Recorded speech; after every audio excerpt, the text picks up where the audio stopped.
परमेश्वरलाई महिमा भएको होस्। आज हामी हाम्रो बुद्धिमान बुवा घरमा सङ्गति आएको छौँ। हाम्रो हजुरआमा परमेश्वरको महिमाले गर्दा हजुरआमा निको हुनुभयो, अहिले आफै हिँड्न थाल्नु भएको छ। परमेश्वरलाई धेरै धेरै महिमा भएको होस्। निरन्तर प्रार्थनामा याद गर्नुहोला हाम्रो हजुरआमाको लागि सबैजनाले। परमेश्वरको नाउँको महिमा र प्रशंसा भएको होस्। यहाँनिर दुईवटा सुरक्षा गार्डहरू पनि छ, एउटा त्यहाँ छ सुरक्षा गार्डहरू। अनि यो चाहिँ भर्खर जन्मेका बाख्राका पाठा पठ्याङ्ग्रीहरू है। परमेश्वरलाई धेरै धेरै महिमा भएको होस्। यो ठाउँ चाहिँ लप्से भन्ने ठाउँ हो। हाम्रो हजुरआमा ठिङ्ग उभिनु भएको छ।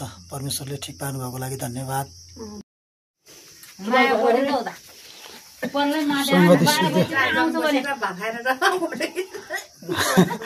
सङ्गति सिधेसी अझै खानापिनाको व्यवस्थापन छ। चुच्चे हो ल, चुच्चेमा छेउमै बसिरहेछ कुरेर। चुच्चे त ज्ञानी भएर बसिरहेछ। एकदमै सङ्गति नै आशिषमय भयो। परमेश्वरलाई महिमा होस्। हो कि न ठुली आमा?